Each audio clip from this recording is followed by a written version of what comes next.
என் நினைவு சரியானால் அழகிய மண்டபத்திற்கு இருந்து ஒரு 3 கிலோமீட்டர் அந்த பக்கம் போன அந்த வீடு.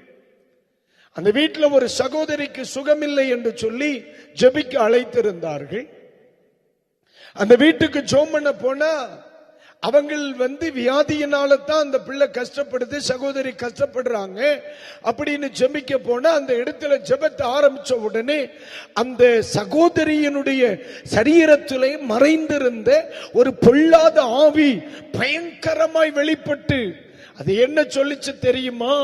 நான் இவளுடைய உயிரை எடுக்கத்தான் வந்தேன், என்னை இந்த வீட்டுக்கு இவளுடைய உயிரை எடுக்கத்தான் அனுப்பி இருக்கிறாங்க, நான் எடுத்துட்டு தான் போவேன். என்னது?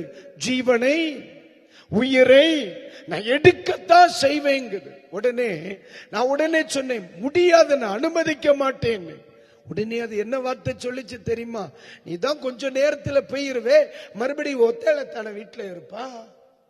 எப்படி? நீ எவ்வளவு நேரம் தான் இந்த வீட்டுக்குள்ள இருப்ப? நீ தான் ஜெபம் பண்ணிட்டு போயிருவியே, இவ தனியா தானே இந்த வீட்டுக்குள்ள இருப்பா, அவ உயிரை நான் எடுத்துருவனே. உடனே சிரிச்சுக்கிட்டே சொன்னேன், நான் மட்டும்தானே போவேன், இயேசு இங்கத்தானே இருப்பார், தேவ தூதர்கள் எல்லாரையும் நான் இவளுடைய பாதுகாப்புக்கு நியமிச்சுட்டு தானே போவேன்னு. அதுக்கு மறுபதிலே இல்லை.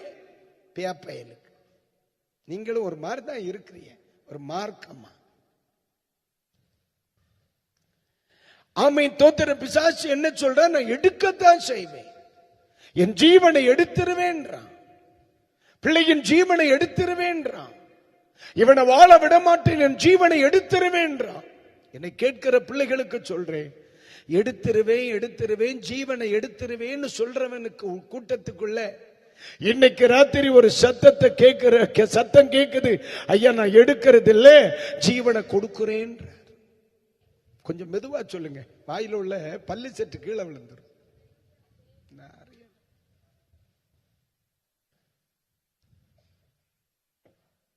எடுக்கிறவர்களின் கூட்டத்தின் நடுவில் கொடுக்கிறவருடைய சத்தம் கேட்கிறது.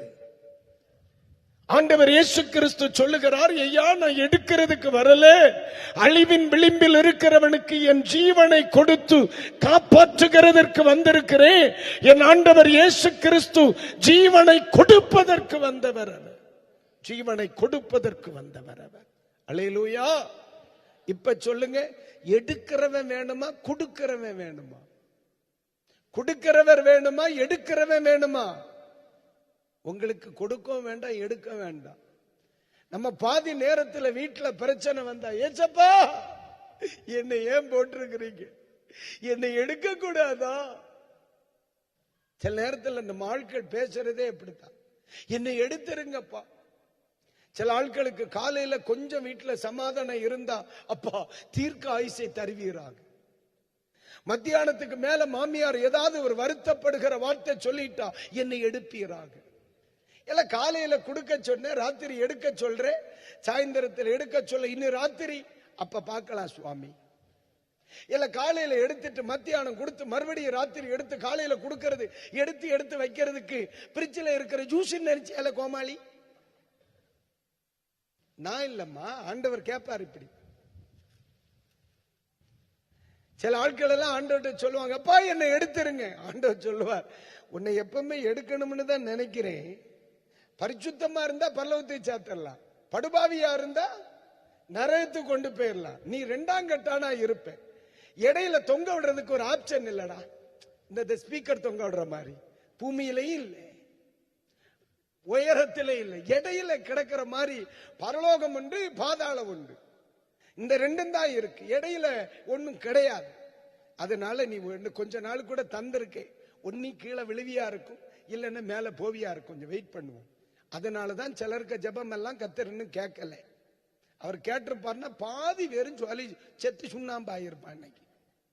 சரி, கைகளை உயர்த்தி ஒரு அல்லேலூயா சொல்லு. நல்லாவே இல்லை, சத்தமா சொல்லுங்க அல்லேலூயா. ஆண்டவர் இயேசு ஜீவனை கொடுக்க வந்தவர். இயேசு எதற்காக வந்தார்? ஜீவனை கொடுப்பதற்கு வந்தார்.